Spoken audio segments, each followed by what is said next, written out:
देखिए, कानपुर वालों को ये सब कहना नहीं चाहिए, मोहब्बत करेंगे। मोहब्बत में मालूम योगी जी की सरकार है, लठ पड़ रहे हैं, वहां कहें मोहब्बत करेंगे। तो हम लोग सर प्यार मोहब्बत की कविताओं से बहुत दूर रहते हैं भाई साहब। मुझसे अगर आप पूछिए कि प्यार किया कि नहीं किया, तो मैंने तो कभी नहीं किया। एक भी मेरी प्रेमिका नहीं है। योगी जी की सरकार के पहले 15 प्रेमिकाएं थी। जिस दिन योगी जी सीएम बने, दीदी सही बता रहा हूं, आप बहुत अच्छा हंस रही हैं, उसी दिन हमने सबसे राखी बंधवा लिया, क्योंकि उत्तर प्रदेश में आधार कार्ड देख के लट्ठे चलाए जाते हैं। मैंने 4 पंक्तियां लिखी, अगर आपको मजा आ जाए तो तालियों का महोत्सव करना कि एक फूल तुझे देने के लिए सस्ते में ले लिया, देखे ना कोई इसलिए बस्ते में ले लिया, फूल तुझे देने को निकले थे जाने मन, पर बजरंग दल वालों ने उसे रस्ते में ले लिया। ये बीच बीच में हम इसलिए सुना रहे हैं कि हमारा काव्य पाठ भी इसमें लगातार निपट रहा है। आप ये ना सोचिए हम अलग से पढ़ेंगे, ये नियम हमारे ऊपर भी लागू होता है। देखिए, कानपुर तो बहुत अद्भुत है। दीदी कितना अच्छा हंस रही हैं। महिलाएं जब हंसती मुझे बहुत अच्छा लगता है। घर पे भी इसी तरह हंसते रहिएगा आप, बहुत अच्छा लग रहा है। महिलाएं कवि सम्मेलनों में आजकल कम आती हैं, और ये जितने भी पति हैं अपनी पत्नियों को कवि सम्मेलन में लेकर मैं इनको सैल्यूट करता हूं। अग्निहोत्री जी तो बैठे हुए हैं, तो पुराने चावल हैं सर आप। अब आपके लिए हम क्या कहें, अगर ये पति अपनी पत्नियों से झूठ ना बोले भाई साहब, तो घर में खाना नसीब नहीं है। मैं आपको बता दूं, राजा हरिश्चंद्र ही कैसे थे भाभी जी, जिन्होंने अपनी पत्नी से कभी झूठ नहीं बोला, क्योंकि उनकी पत्नी ने 3 बातें कभी नहीं पूछी। मैं कैसी लग रही हूं, फोन किसका था, कहां से आ रहे हो। अगर आप भी नहीं बोलेंगे तो आपको भी नहीं बोलना पड़ेगा। ताली आप बजा सकते हैं जोरदार।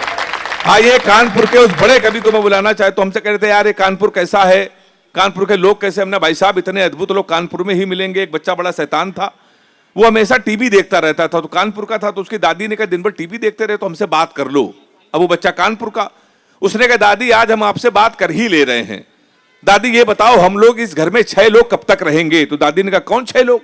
कहा एक तो मम्मी पापा, एक हम, छोटी वाली बहन जो घर में बिल्ली पली है, वो बिल्ली मतलब उसने बिल्ली तक गिन लिया। तो दादी ने कहा कि हाँ अभी हम लोग 6 लोग हैं, तुम्हारे पापा से कहेंगे तो डॉगी को लेके आएगा, कुत्ते को, हम लोग 6 लोग हो जाएंगे।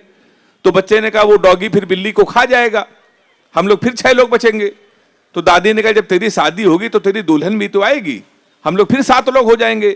तो बच्चे ने कहा दीदी बड़ी हो जाएंगी, बहन की शादी होगी, वो अपने घर चली जाएगी, हम लोग फिर 6 लोग रह जाएंगे। दादी ने लगाया ब्रह्मास्त्र। दादी ने कहा जब तेरी शादी होगी तब तेरे बच्चा भी तो होगा। तो बच्चे ने कहा दादी फिर अब मर जाओगी। तो हाथ उठा के ताली बजाओ। हाथ के बड़े कवि, बड़े भाई आदरणीय अखिलेश द्विवेदी जी, मेरा दावा है हंसते हंसते आप लोटपोट हो जाएंगे। उनकी कद की तालियां अभी नहीं आई हैं। जब तक सारे लोग हाथ उठा के ताली नहीं बजाएंगे मैं उनको नहीं बुलाऊंगा। अखिलेश द्विवेदी जी आए और हम लोगों को हंसाएं। क्या कितने प्रशंसक उनके बैठे हुए हैं। कल वो पूरा कवि सम्मेलन लूट के ले गए हैं। आज भी आशीष भैया सुनेंगे तो आपको आनंद आएगा। आशीष आ गए क्या? इनकी चेचिस पे मत जाना भाई साहब, ये बहुत अच्छे कवि हैं। और निर्मल भैया सब ने कहा था अगर आंधी तूफान चले तो इनको बांध के रखना, हवा का कोई भरोसा नहीं, किस ओर ये उड़ जाए। मौसम बहुत अच्छा है। हमारे अखिलेश जी आ गए हैं, उनको एहसास कराई कि कानपुर वालों ने बहुत प्यार करते हैं।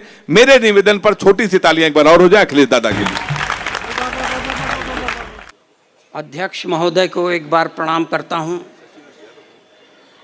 हालांकि उनको आप लोगों ने अध्यक्ष बनाया, मुझे फूटी आंख सुहाए नहीं रहे हैं वो, मगर आप बना दिए हैं तो हमारा इसमें कोई कसूर थोड़ी है। और बिना मन से मैं इनको प्रणाम करता हूं। देश के उस शौर्य गीतों के सार्थक हस्ताक्षर को प्रणाम करता हूं, जिनको बहुत दिन के बाद आज मुझे सुनने को मिलेगा। आदरणीय वेदव्रत वाजपेयी जी, वाह। बहन शबीना आदीप को प्रणाम करना मजबूरी है। अच्छा क्या है? क्योंकि कानपुर की है। अभी नहीं प्रणाम करेंगे तो उसके कुछ लोग होंगे यहाँ, बाहर निकल नहीं पाएंगे। बहरहाल आप लोग थोड़ा सा मन लगाइए। दादा ये बताओ आपके साथ कोई करेगा कि आपके अंदर बचे ही क्या है? अब उसके लोग मंच पर भी हैं। मंच पे भी है उनके लोग, सही बात है। बीच में बोलने वालों से हमारी जान उब गई। बीच वालन से जीव भी आएगा। कोनो शुभ काम हो तो बीच वाले चले आते हैं। जब हम खुद माइक पर खड़े हैं कुत्ते की तरह भौंकने के लिए, तो मेरी भूमिका से मेल मत मिलाइए। वैसे ही यहाँ भाई साहब ये बाएं तरफ प्रथम पंक्ति से ही महिलाओं को बैठा लिए आप। अब महिलाओं को देखकर मेरी हिम्मत नहीं होती। अब सरकार के एक नारे के हम सख्त खिलाफ हैं, हाँ। जिसमें सरकार कहती है नारी सशक्तिकरण। अच्छा। नारी सशक्तिकरण का मतलब पुरुष अशक्तिकरण। जौन काम अपने खिलाफ हो क्यों माने। लेकिन अब आप लोग आ ही गई हैं, आ ही गई है, अलग बैठी हैं, अच्छी बात है। कुछ पुरुष, जो पुरुष अपनी पत्नी के बगल में बैठे हैं वो बधाई, और जो दूसरे की पत्नी के बगल में बैठे हैं उनको ढेर सारी बधाई। क्योंकि बहादुरी का काम करने के लिए बधाई ज्यादा मिलता है। थोड़ा सा मन लगाइए। मनुव्रत ने बहुत अच्छा पढ़ा है। ये जो अरुणोदय काल है उस काल में मैं केवल प्रशंसा कर सकता हूँ उसके, और उज्ज्वल भविष्य की कामना कर सकता हूँ। वाह वाह वाह वाह वाह वाह वाह। एक चीज का और सत्यापन कर दूं कि मैं ये नहीं कह सकता कि ये चंदन राय जी आप भारत के सबसे बड़े गीतकार हो, सबसे बड़े गजलकार हो, आपकी सबसे अच्छी आवाज़ है। मैं ये दावा नहीं करता, मगर इस बात का दावा कर रहा हूं कि जो अपने बड़े गीतकार देश में अपने को लगाते होंगे, आपके आगे मुझे बौने नजर आते हैं। बहुत अच्छे भाई। अरे चंदन का कोई भाई, चंदन भाई का जवाब नहीं कोई। वाह। कोई चंदन भाई का कोई परिचय नहीं तुमसे मगर संबंध पक्का है। सुनिए अग्निहोत्री जी। हाँ। कोई परिचय नहीं तुमसे मगर संबंध पक्का है। नहीं टूटे जो अंतिम सांस तक अनुबंध पक्का है। वाह वाह। और लहर नफरत की रह रह कर डराती हैं हमें, लेकिन वाह करेंगी क्या भरोसे का अगर तटबंध पक्का। मैं उसी आप लोगों के भरोसे के सहारे खड़ा हुआ हूँ। वाह। हालांकि मुझको धीरज चंदन ने ये कहा कि आप एक परफेक्ट मैन हैं। हम कहा यही अगर हमको अलंकार हमारे घर में मिल जाता तो हम तुम्हारा मुंह देखने यहाँ ना आते। Perfect man. थोड़ा सा आप लोग मन लगाइए। देखिए, सरकार ने गलत समय पर गलत नारे दे दिए। क्या बात। नारी सशक्तिकरण। अब जिस नारी के द्वारा हम 38 साल से प्रताड़ित हैं, उसके सशक्तिकरण की बात गले के नीचे नहीं उतरती। यहाँ बैठे हुए हैं निर्मल जी, एक अदद अपने पास भी पत्नी है भाई साहब, मांग में सिंदूर नहीं लगाती। अच्छा। मैंने कहा देख भाग्यवान ब्राह्मण के घर की बहू है, लगाया कर। हाँ। उसने कहा नहीं लगाती। मैंने पूछा क्यों, तो मुझको ही समझाती है कि देखो ये सिंदूर वो है जिस पर औरतें गर्व करती हैं। मैं किस पर गर्व। कुल मिलाकर के आपसे निवेदन करता हूं कि भैया वो शेर मुझे याद आ गया। अन्नू भाई सुनना, ये तुम्हारे काम आएगा। हम तो उनकी तिरछी नजरों से मर मिटे। अच्छा है। हम तो उनकी तिरछी नजरों पे मर मिटे।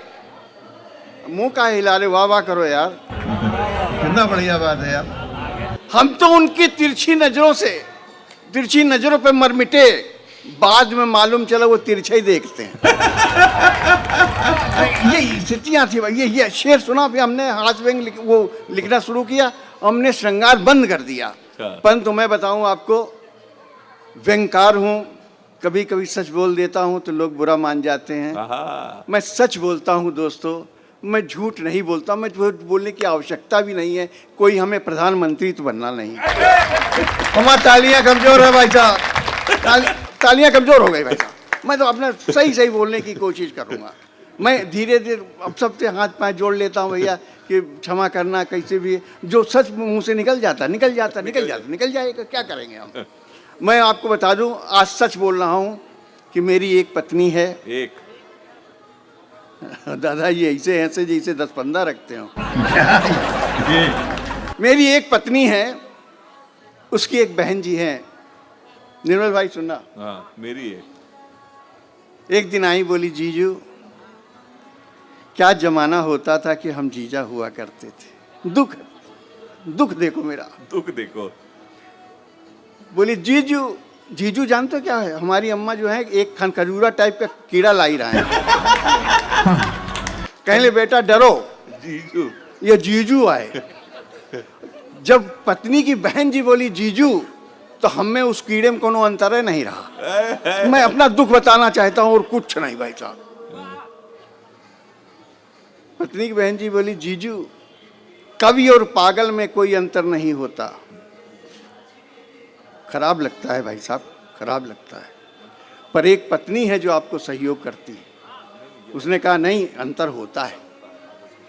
पत्नी ही एक सहयोग करती है, प्रेमिका कभी कोई सहयोग नहीं करेगी। आप मैं आपको बताऊं कि इधर दक्षिण भारत में एक मंत्री हुए हैं जिनका एक तरफ का CFL गायब था, अब तो नहीं रहे हैं। अच्छा, करुणानिधि? हाँ, नहीं, नाम नहीं लेंगे किसी का। अच्छा, CFL गायब था, तो एक दिन अपनी पत्नी के साथ कार में बैठ के चले जा रहे थे, तो जिधर का CFL गायब था उधर की तरफ इशारा करते हुए अपनी पत्नी से पूछा, इधर की दुकानें क्यों बंद हैं? अब पत्नी ये तो नहीं कह सकती कि तुम ऐसे हो तो ऐसा है। उस पत्नी ने जो जवाब दिया, पूरे सदन की तालियां उसके सम्मान में बजनी चाहिए। बस इतना चाहिए, मेरे लिए नहीं, कुछ नहीं, उस पत्नी के सम्मान में बजनी चाहिए। जिधर का CFL गायब था उधर की तरफ इशारा करते हुए अपनी पत्नी से पूछा, इधर की दुकानें क्यों बंद हैं? वो बोली, प्राणनाथ, जब हम लोग इसी रास्ते से लौटेंगे तो ये भी दुकानें खुल जाएंगी। पत्नी की बहन जी बोली जीजू, दादा बहुत बढ़िया है। पत्नी की बहन जी बोली जीजू, कवि और पागल में कोई अंतर नहीं होता। पत्नी बोली अंतर होता है, उसके लिए भी 2-4 तालियां बजा दीजिएगा। हमारे लिए कुछ नहीं भाई साहब, मैं तो बहुत सादा। सुनना भाई साहब, बड़े प्रबुद्ध लोग बैठे हैं, बड़े महीन सी बात कहने की कोशिश करता हूं। निर्मल भैया सुनना। पत्नी की बहन जी बोली जीजू, कवि और पागल में कोई अंतर नहीं होता। पत्नी बोली अंतर होता है, पागल ठीक हो सकता है। भरोसा नहीं है। वाजपेयी जी आ गए हैं, अब वो निगम साहब एक है हिसाब किताब, विपक्ष कमजोर हो रहा है भाई साहब। विपक्ष कमजोर हो रहा है। हाँ, पक्ष कमजोर हो रहा है। दोस्तों, मैं तो साफ सुथरा आदमी हूँ, मैं लाग लपेट वाली बातें मुझे आती नहीं हैं। मैं तो भाई अपने ऊपर पहले बैंक करता हूँ, दूसरे के ऊपर बाद में करता हूँ। मैं आपको बताऊँ, जहाँ पे भाई वेद वाजपेयी जी, यहाँ पर मनोहर भाई ये और हेमंत और ये तुम्हारे चंदन दुई, थोड़ा सब लोग हैं, इतने लोग बैठे। अरे भैया वो शर्मा जी बैठे हुए हैं। ये मंच कितना समृद्ध मंच है, सुनिएगा। इसी मंच से यदि हम कविता शुरू करें, अन्नू भैया, यदि आप लोग तालियां बजा के मुझे आदेशित कर दें तो मैं शुरू कर दूं। आज का ये मंच, आज का ये मंच ऊंचे ऊंचे कवियों से धनी है। गलत कह रहा हूं बताना। आज का ये मंच ऊंचे ऊंचे कवियों से धनी है, ये बात बिल्कुल सही है। परंतु इनमें से कुछ छोटे हैं, कुछ खरे हैं, कुछ खोटे हैं। यानी इनकी उच्चता में तो भिन्नता है, नीचता में हम सब बराबर। हम गलत नहीं कह रहे थे। बाप रे, निर्मल भैया आप जानते होंगे, हम नीचता में अब बराबर है, हम सब बराबर हैं। इतनी बात विधायक जी, इतनी बात हम मंच पर से कह पाए थे। थोड़ा आगे जाइए माइक पे। हाँ, इतनी बात हाँ। हम मंच पर से कह पाए थे। तभी एक नेताजी हमारी ओर लपके, जोर से गरजे, बोले अग्निहोत्री जी आप बकवास फरमा रहे हो। इन सब के लिए विधानसभाओं में हम कई बार लड़े हैं, नीचता में हम सबसे बड़े हैं। गलत नहीं कह रहे, गलत बोल बताओ, हम बिल्कुल सही सही कहने की कोशिश करते हैं। हम मैं बताऊं, हम तो सही सही बोलते हैं। हम एक साधु महात्मा मिल गए हमको, सही बता रहे हैं। कहने बेटा, महान बनने के लिए ऐसा होता है कि एक स्त्री का हाथ होता है। कह देते कि नहीं कह देते? जो आदमी महान बनता है उसके पीछे एक स्त्री का हाथ होता है। हम आज तक नहीं समझ पाए वो स्त्री कहाँ हाथ लगा देती है। हमने अपनी पत्नी से कहा 10-15 हाथ लगाओ, सही जगह लग जाए, हम भी महान बनना चाहते। तालियां कमजोर है भाई। अरे दादा, यही बात मैंने एक दिन पत्नी को बताई। हाँ, बातों ही बातों में उसको समझाया कि पुरुषों को महान बनाने में उनकी स्त्रियों का बड़ा योगदान रहा है। पत्नी होले से मुस्कुराई, चलकर करीब आई, दोनों हाथों की चूड़ियों को आस्तीनों की तरह समेटा, पल्लू को कमर में कसकर लपेटा, आंखें तरेरती हुई बोली, प्राणनाथ मैं भी अपना कर्तव्य निभाऊंगी, आपको महान बनाऊंगी, आप मत हो उदास। बस इतना बता दे, आप तुलसी बनेगा सूरदास। अरे तालियां जरा सारे लोग बजाइए। आप लोग अब देखो, दादा, हमारे पास कोई कविता विता नहीं है। कविता जितनी होनी थी हो गई, और जो कुछ बची है वो सब हो जाएगी। हाँ सही बात। हम आप देख रहे हो भाई साहब, कम से कम कितने आदमी यहाँ शहीद हुए हैं, कितने, मतलब 5-6 तो कवियों ने पढ़ाई, उसके बाद भी आप जीवित हैं, आपको प्रणाम करता हूँ। बहुत बड़ी बात है भाई साहब, सुनना बहुत बड़ी बात है। आजकल अपने बाप की नहीं सुनते, हमको सुन रहे हैं भाई साहब। बहुत बड़ी बात कह रहा हूँ, तालियां बजा दो सब। स्थितियाँ ये है, मैं बताऊँ आपको कि मैं वहाँ पे वकालत करता हूँ। वकालत जानते हो कैसी चल रही होगी हमारी। तो एक हमारे ये वकील बैठे हैं सारे पीछे, हाँ ये बार एसोसिएशन वाले बैठे क्या? ये सब वही हैं पीछे के। अच्छा, मिश्रा जी में बैठे हैं। चलो बैठे रहना, तुम ना खड़े होना, अब अगले साल मिलेगा कानपुर बार एसोसिएशन में। आज मैं प्रस्तुत करना चाहता हूँ कि मेरी जो शैली है व्यंग करने की, वो आपके सामने समक्ष प्रस्तुत कर रहा हूँ, और सच बोलने की कोशिश करता हूँ, क्योंकि सच आज जो आप देख रहे हैं कि सच बोलना कितना कठिन है, वो उस जमाने में भी कठिन था। आज ही ऐसा नहीं है कि ये सच बोल रहे हैं तो आपके साथ ऐसा व्यवहार है, वो फलाना है, ठिकाना है।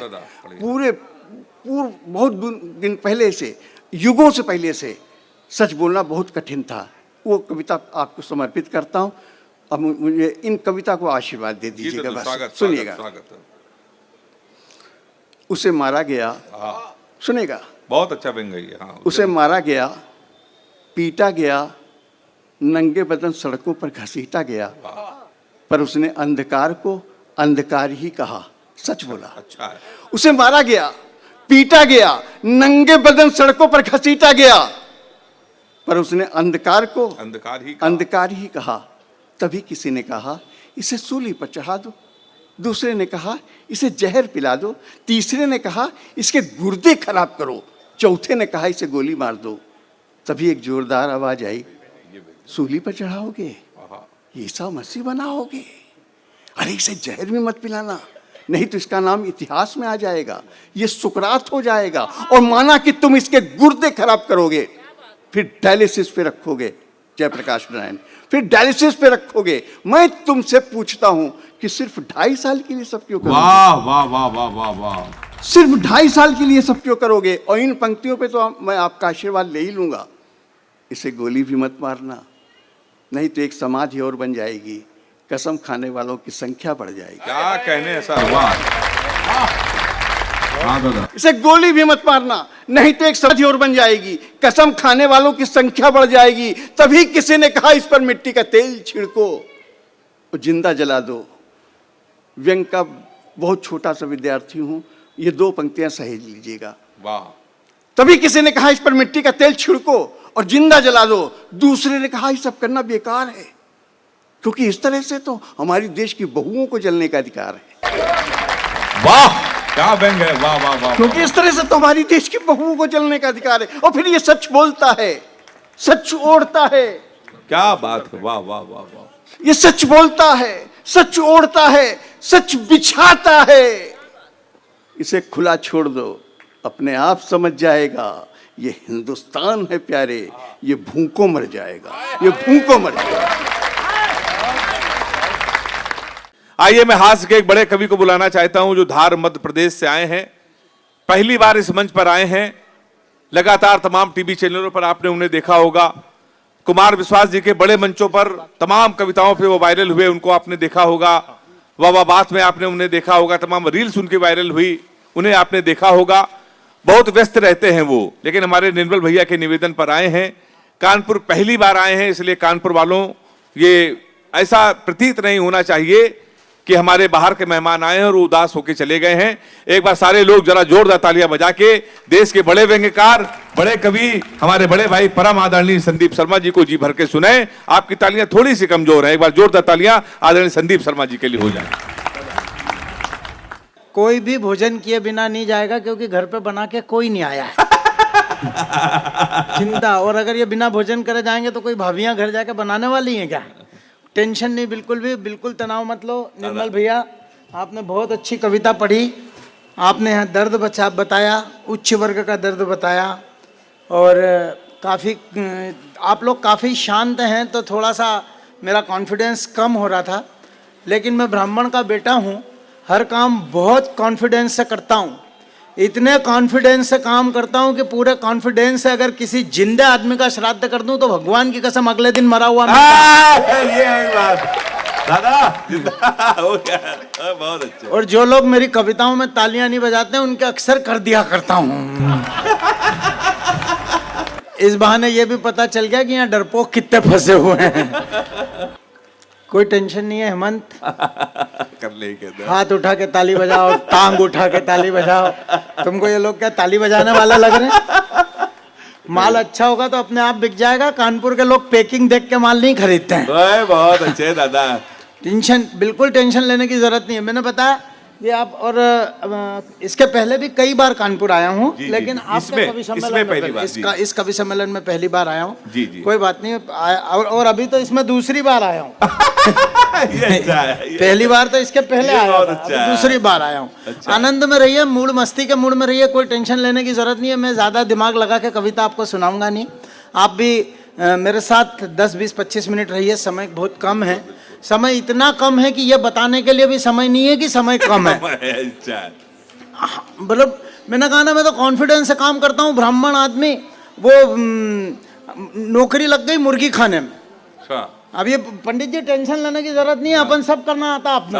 हाँ, अब सब कॉन्फिडेंस का खेल है, बाकी कुछ नहीं है। यूजीसी फुजीसी किसी चीज में कोई दम नहीं है, अंत में कॉन्फिडेंस जीतता है। किसी भी चीज में कॉन्फिडेंस जीतता है। मुर्गी खाने में नौकरी लग गई, अब शुरू कर देना आप मेरे को। जैसा मेरी जितनी तारीफ की है उतनी तालियां मुझे कम से कम मिल जाए।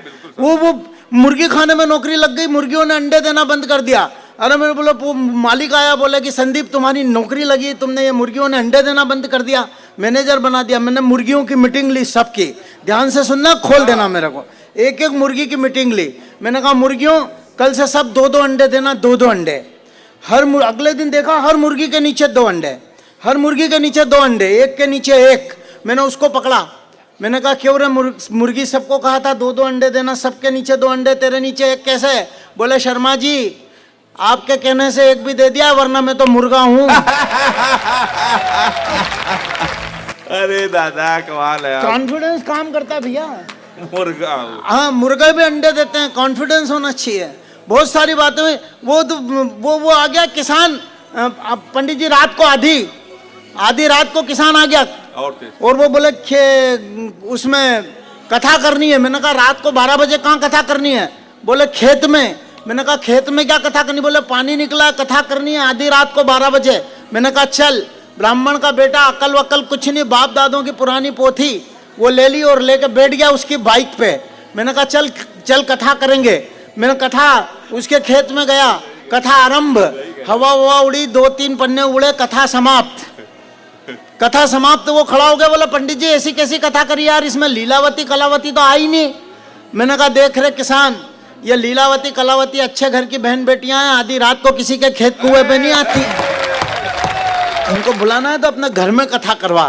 काफी कोलाहल है, कोलाहल के बीच में काफी समस्या सी हो रही कविता पढ़ने में, लेकिन आप जुड़ जाएंगे, आप तालियां देंगे तो शायद मैं अपना काव्य पाठ कर सकूं, वरना कुछ भी बोल के बैठ जाऊंगा। मेरे पैसे आने के हैं, मेरे गाने के नहीं है। और जैसा निर्मल भैया ने कहा है, आप चिंता ना करें, मैं समय का भी, की मर्यादा का भी ध्यान रखूंगा। तो ये सब बातें कर ली, पाकिस्तान की बात हो गई, और हम सब सारी बातें हो गई। यहाँ से महिलाओं की बात हुई। महिलाएं बहुत इनडायरेक्ट असर करने वाली चीज़ है। सीधे सीधे एक कविता सुनाता हूँ। मेरी पत्नी चिल्लाई कि मैं सती नहीं होंगी। मैंने कहा करेगा भी कौन, और तू भी पीछे ही पीछे ऊपर आएगी, ऐसा पता हो तो मरेगा भी कौन। तू भी पीछे ही पीछे ऊपर आएगी, ऐसा पता हो तो मरेगा भी कौन। इतना सुनना था कि मेरी पत्नी ने मचा दिया हंगामा, कहने लगी आपके साथ स्वर्ग में नहीं आऊंगी तो वहां कौन देगा ढूंढ के आपका पजामा। मैंने कहा बड़ी अच्छी जगह है स्वर्ग, वहां सभी आराम है, इतनी अच्छी जगह पे पजामे का क्या काम है। अब आपको आवाज नहीं आई तो मैं उसके लिए कुछ नहीं कर सकता। मैं ये बता सकता हूँ कि खत्म हो गई, ताली बजा दो। ये आ रही है, वो ये आवाज आपको आ रही है। आनंद में रही है, मस्ती के मूड में। मेरी पत्नी बात कर रही मेरे से, हमारी बनी बनाई किस्मत फूटने को आ जाए, हमारी बनी बनाई किस्मत फूटने को आ जाए। मेरे प्यारे प्राणनाथ, आप क्या करें कि आप और मैं एक जगह से दूसरी जगह अकेले स्कूटर से जा रहे हैं, रास्ते में लुटेरे लूटने को आ जाएं। मैंने कहा वर्षों से गुलामी के अंधेरे में सोया हूं, जाग जाऊं, तुझको लुटेरों के बीच में अकेला छोड़ के मैं तो भाग जाऊं। इतना अच्छा मौका हो तो कौन चुके, इतनी गोल्डन अपॉर्चुनिटी पे कौन रुके। हो सकता है संदीप शर्मा जीते जी तर जाए, मैं तो आज तक तुझे नहीं पीट सका, हो सकता है लुटेरे ही पीट जाए। तू तो कभी भी मेरे संग चल देना। अब स्पिन बॉलिंग देखना, अच्छा है। और कविता, अगर बदतमीजी को कविता में बदलने की ताकत संदीप शर्मा के पास हो तो तालियां बजा के बताना। तू तो कभी भी मेरे संग चल देना। ये ठोका पीटी इन क्षेत्रों में सदियों चलेंगी, ये व्यवस्थाएं हमको वर्षों चलेंगी। न जाने कब हमारे यहाँ शिक्षा और उद्योग का सूर्योदय होगा, न जाने कब हमारे यहाँ से दूर आम जनता का भय होगा, न जाने कब हमारे तन पर फिर से खादी आएगी, न जाने कब इस देश में सच्ची आजादी आएगी, न जाने कब। जोर से बजा दो यार, जोर से बजा दो, बता, इससे आवाज ऊंची कर दो ताली। न जाने कब इस देश में। बहुत सारी बातें महिलाएं, मैंने कहा ना महिलाएं बहुत इंटेलिजेंट है भाई हेमंत, महिलाएं इतनी इंटेलिजेंट है, मतलब आपको बताऊं कि जितना अच्छा भारत में बस में रिजर्वेशन सिस्टम है, जो बस स्टैंड पे रिजर्वेशन होता है, उतना दुनिया में कहीं नहीं होता है, कहीं पे भी नहीं होता। मैं भी दुनिया के कई देशों में गया।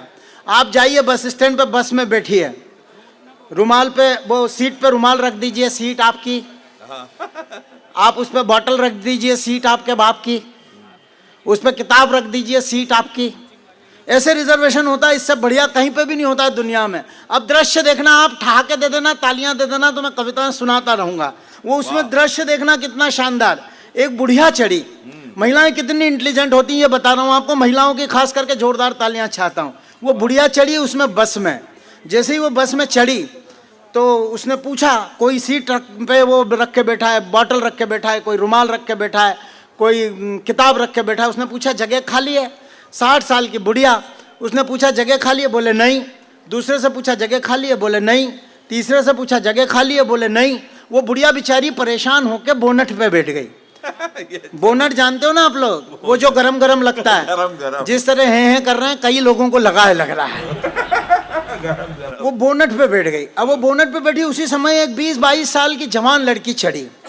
जैसे ही उसने पूछा, उस लड़की ने बोले जगह खाली है, तो सब ने, किसी ने बॉटल हटाई, किसी ने टोपी हटाई, किसी ने रुमाल हटाया, किसी ने अखबार हटाया, बोले यहाँ खाली है, यहाँ बैठ जा, यहाँ खाली है, यहाँ बैठ जा, यहाँ खाली है, यहाँ बैठ जा। और वो लड़की इतने लग गई, बोले नहीं नहीं बैठूंगी, नहीं नहीं बैठूंगी, नहीं नहीं बैठूंगी।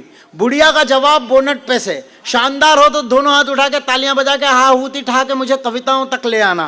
वो बोले नहीं बैठूंगी, नहीं बैठूंगी। बुढ़िया बोलती है बोनट पे से, बैठ जा बेटी बैठ जा, 10-20 साल बाद तो तेरे को भी बोनट पे ही बैठना है। अरे बोनट पे जवाब भी दादा कमाल। अच्छा है, वो सब इंटेलिजेंट है महिलाएं, तो किसकी क्या बात करें। पाकिस्तान की बात करी तुमने, बहुत मनोव्रत, तुमने बहुत अच्छी कविताएं सुनाई, बधाई देता हूँ। सभी पूरा कवि सम्मेलन शुरू से बहुत अच्छा शानदार चल रहा है। निर्मल भैया की विचारधारा को मैं समर्थन करता हूँ, उनकी बातों को मैं प्रणाम करता हूँ। नहीं भी करूँ तो क्या करूँ, पेमेंट मेरा वहीं फंसा हुआ है। पेमेंट भी तो कोई चीज़ है। आदरणीय वैद्य जी हमारे बैठे हैं, इनके सानिध्य में हूँ। अभी इन्हें सब बातें कर ली, पाकिस्तान की बात कर ली और चाइना की बात कर ली, सब कुछ बातें कर ली। मैं कहता हूँ कि मैंने पाकिस्तान पे कोई कविता नहीं लिखी। मेरा बहुत स्पष्ट मानना है कि 2 कौड़ी के देश पे 2 करोड़ की कविता बर्बाद करने का कोई औचित्य नहीं। ये सोचते हैं वीर रस में पाकिस्तान निपटता है। पाकिस्तान वीर रस में नहीं, हास्य रस में भी निपटता है। देखो आप, शानदार बात आपको बताता हूँ। अब वो बोले, आप बोलोगे यार ये ब्राह्मण आदमी और बार बार अंडे मछली की बात करता है, पर वो असली बात है। वो भारत और पाकिस्तान की मनु ठीक सीमा पे, भारत और पाकिस्तान की ठीक सीमा पे मुर्गी ने अंडा दे दिया। अब ठहाका लगा देना शानदार। भारत और पाकिस्तान की ठीक सीमा में मुर्गी ने अंडा दे दिया, पाकिस्तानी सैनिक बोले अंडा हमारा है, भारतीय सैनिक बोले अंडा हमारा है। अंडा ठीक सीमा के ऊपर, फैसला कैसे करेंगे अंडा किसका है? भारतीय सैनिक ने जब दिमाग लगाया, बोले अपन एक काम करते हैं, 1 मिनट में एक दूसरे को झापट मारते हैं, जो ज्यादा झापट मार देगा अंडा उसका। बोले ठीक, बहुत अच्छा। पाकिस्तानी ने एक दिमाग लगाया, बोले अपन एक काम करते हैं, इस भारतीय से को पहले मौका देते हैं, ये जितने मारेगा उससे एक झापट अपन ज्यादा मार देंगे, अंडा अपना है।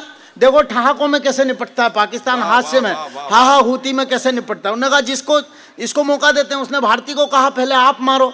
भारतीय सैनिक ने देने शुरू किया, दे कान के नीचे ताड़, दे कान के नीचे ताड़, दे कान के नीचे ताड़। आप ऐसे क्यों करो, आपको थोड़ी ठोक रहा हूं यार सर। ताड़ ताड़ ताड़, भारतीय ने 50 झापट मार दिया।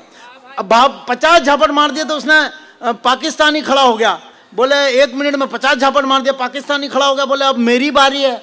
भारतीय का जवाब, आपकी तालियां, मैं कविताओं तक आ जाऊंगा, आपके ठहाके। उसने कहा कि लाओ, पाकिस्तानी ने कहा मेरी बारी है। भारतीय सैनिक ने कहा बारी काहे की है, अंडा ले जा।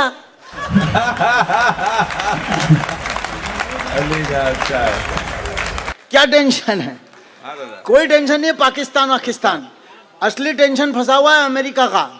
और बिल्कुल समसामयिक कविता, जैसा कहा आपने कि समसामयिक होना चाहिए कविता, तो मैं समसामयिक कविता सुनाता हूँ। क्या स्थितियां हैं, वो हमसे 1 2 3 साइन करवाता है, हम पे प्रतिबंध लगाता है, बेशर्मी से वो ट्वीट करके वहां से लिखता है, वो वहां से एक्स पे लिखता है कि भारत सिर्फ 30 दिन रूस का तेल खरीदेगा। क्या बदतमीजी है। अगर कोई ऐसा कभी दुनिया में इसके पहले कभी देखा नहीं गया कि कोई इस तरह से बदतमीजी करके इस विश्व गुरु को चलाने की कोशिश करे। तब आक्रोश में कविता लिखता हूं, आपकी तालियां चाहता हूं जहां अच्छा लगे। अग्नि मिसाइल परमाणु बम, वो तो मेरे को तब पता चला, मेरे बच्चे ने पूछ लिया भाभी कि तो पता चला कि ये तो साला चंदन ढूंढा हुआ देश है, ढूंढा हुआ देश है अमेरिका। मेरे को कैसे पता चला? वो मेरे बेटे ने पूछ लिया, बोले पापा बताओ अमेरिका की खोज किसने की? तो मैंने कहा कि वो बच्चे कभी भी कोई भी प्रश्न पूछ लेते हैं। उसने मेरे से पूछा पहले पापा बताओ बेटे में ज्यादा अक्ल होती है कि बाप में? मैंने बोला बेटा बाप में। तो बोले पापा पक्का? मैंने बोला पक्का। पापा कॉन्फिडेंस? मैंने कहा फुल कॉन्फिडेंस, बाप में ज्यादा अक्ल होती है। तो पापा बताओ अमेरिका की खोज किसने की? मैंने कहा कोलंबस ने। तो फिर बोले उसके बाप ने क्यों नहीं की? तब पता चला ढूंढा हुआ है। अग्नि मिसाइल परमाणु बम, इतना समृद्ध था ये देश भारत, जब विश्व गुरु था, जब सोने की चिड़िया कहलाता था। अमेरिका में आदिवासी संस्कृति थी, बारबेरियन कल्चर। लोग बाग पेड़ पौधों के पत्ते बांध के घूमते थे। वो पत्ते भी अगर बकरा बकरी खा जाए तो ऐसे ही घूमना पड़ता था। और वो जब प्रतिबंध लगाता है, वो जब निर्देश देता है, तो कविता बनती है। अग्नि मिसाइल परमाणु बम, भारत न रहे किसी से कम, एक कदम और आगे बढ़ाओ, बम फोड़ के भी दिखाओ। एक कदम और आगे बढ़ाओ, बम फोड़ के भी दिखाओ। अमेरिका ज्यादा फड़फड़ करे तो उसके पजामे की नाड़ी खींच दो। ट्रंप अगर ज्यादा गड़बड़ करे तो अपना परमाणु बम फेंक दे। ऐसे कैसे फेंक दे? यही मार खा जाता है भारत। उत्साह में कुछ भी बोले फेंक दो। भाभी ने भी आवाज निकाली फेंक दो। क्यों फेंको? दिमाग लगाओ। अमेरिका ज्यादा फड़फड़ करे तो उसके पजामे की नाड़ी खींच दो। ट्रंप अगर ज्यादा गड़बड़ करे तो अपना परमाणु बम ईरान को बेच दो। ये टेक्निक। उसके बदले में इतना तेल लो कि अपने यहां तेल 2 रुपए लीटर बिकने लग जाए। व्यापार करो। अपना परमाणु बम ईरान को बेच दो। ईरान बम लेके दौड़ेगा तो बुश तो क्या, आप तालियां बजा देना, सच कहूं, ईरान बम लेके दौड़ेगा तो बुश तो क्या क्लिंटन से भी भागते नहीं बनेगा। ईरान बम लेके दौड़ेगा तो ट्रंप तो क्या क्लिंटन से भी भागते नहीं बनेगा। मोनिका लेविन्स्की के साथ उसका अगला हनीमून भी कानपुर के रेलवे स्टेशन पे ही बनेगा। ये लोग जो तालियां बजा रहे हैं ये इसलिए खुश हो रहे हैं कि इस बहाने मोनिका यहाँ आएगी तो सही। लेकिन ये नहीं जानते वो भी अब 80-85 साल की हो गई है, बोनट पे ही बैठी हुई है। उसका अगला हनीमून भी कानपुर के रेलवे स्टेशन पे ही बनेगा। प्रतिबंधों से डरना क्या है, डर डर कर अब मरना क्या है। अगर हम प्रतिबंध लगाएंगे अमेरिका जी नहीं सकेगा। अगर असम से चाय बंद कर दी, चाय पी नहीं सकेगा। भारतीय रसगुल्ले और घाघरे, अब सिर्फ समाचार पत्रों के संपादकीय पृष्ठ पढ़ने वालों की तालियां चाहता हूं, जो पढ़ते हैं उनकी तालियां चाहता हूं, सच कहूं तो तालियां चाहता हूं। स्पिन बॉलिंग देखना। प्रतिबंधों से डरना क्या है, डर डर कर अब मरना क्या है। अगर हम प्रतिबंध लगाएंगे अमेरिका जी नहीं सकेगा। अगर असम से चाय बंद कर दी, चाय पी नहीं सकेगा। भारतीय रसगुल्ले और घाघरे अमरीकी भाइयों को भी बहुत प्यारे हैं। मैं विद्यालय के प्रांगण में खड़ा हूं, आत्मविश्वास की 2 पंक्तियां पढ़ता हूं। भारतीय रसगुल्ले और घाघरे अमरीकी भाइयों को भी बहुत प्यारे हैं। अरे अमेरिका, तेरे कंप्यूटरों में आधे से ज्यादा सॉफ्टवेयर्स तो हमारे हैं।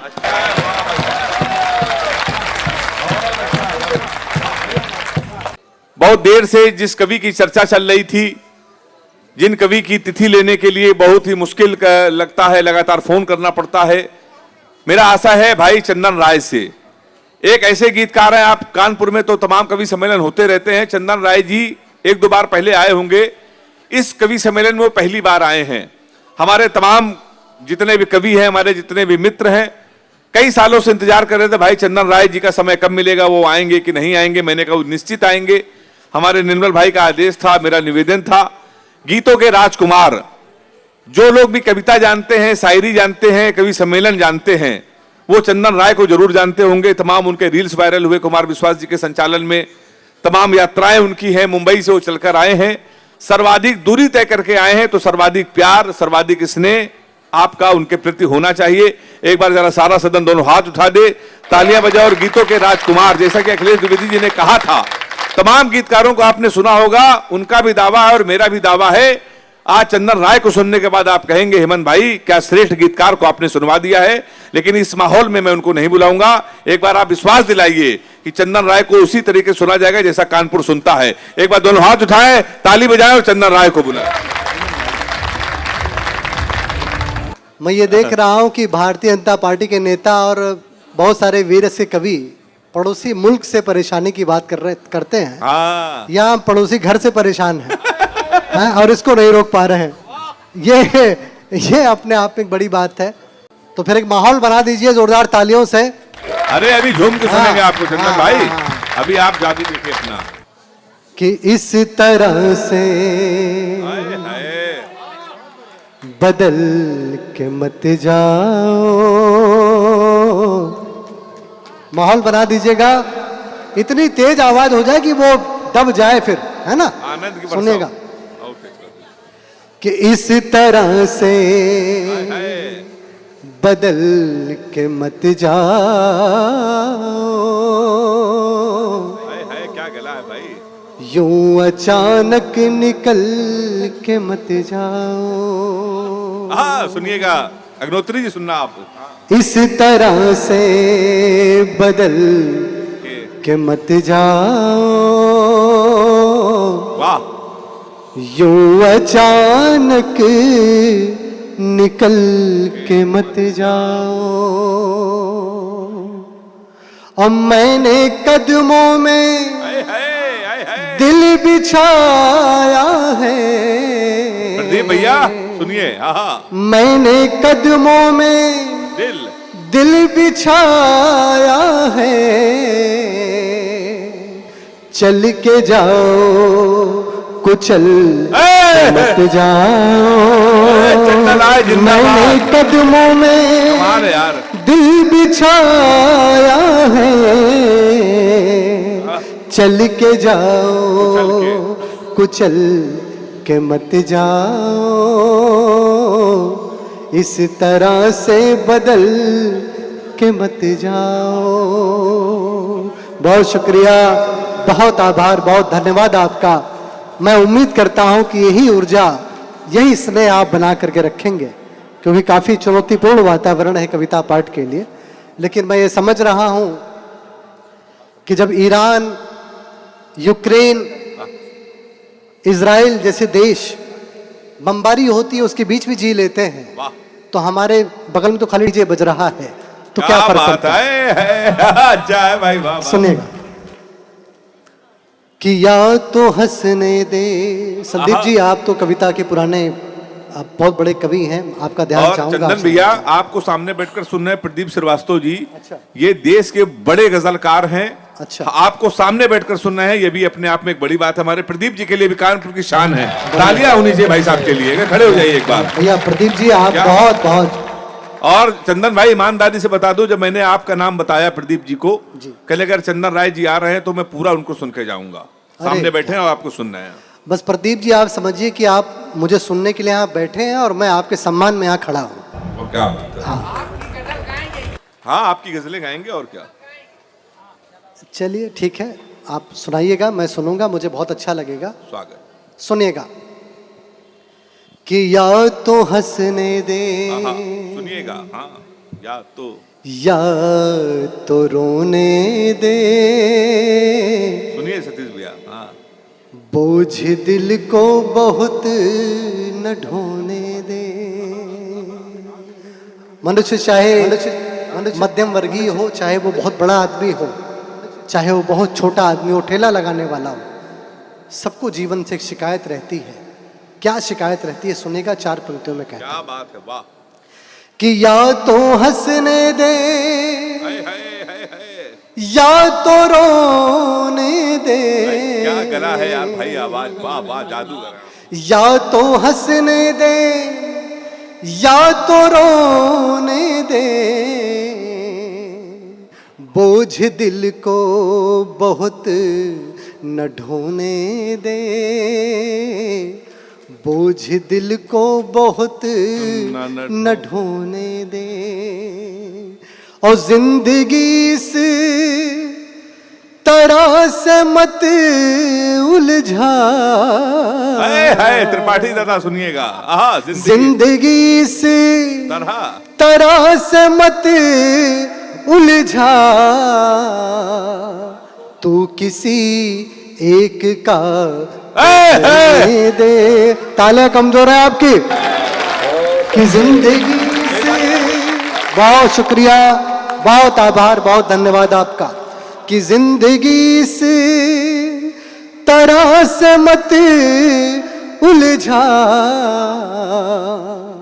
तू किसी एक का तो होने दे, बोझ दिल को बहुत न ढोने दे। लेकिन साहब, मनुष्य अपने जीवन में परेशान किससे होता है? जीवन तो बहुत सरल चीज है, लेकिन मनुष्य परेशान होता है अपनी इच्छाओं से, अपनी आकांक्षाओं से, अपने सपनों के बोझ से परेशान होता है। बहुत अच्छे चंदन भाई। तो इसी बहर का एक मुक्तक आपको सुनाता हूं। अगर आपको लगे कि मैंने बड़े कम शब्दों में, बड़े सरल शब्दों में जीवन जीने का एक दर्शन कह दिया हो, क्या बात है, तो आप सबका आशीर्वाद चाहूंगा। अद्भुत। आप सबकी उपस्थिति आपके तालियों के माध्यम से दर्ज होगी। मैं चाहता हूं कि तालियों का महोत्सव खड़ा हो। मैं 4 पंक्तियां सुनाता हूं। भाई स्वागत है। कि बोझ दिल को बहुत न ढोने दे, बोझ दिल को। हेमंत भाई बैठ जाइए, निवेदन करता हूं। कि बोझ दिल को बहुत न ढोने दे, वाह, जो भी आराम से होने दे।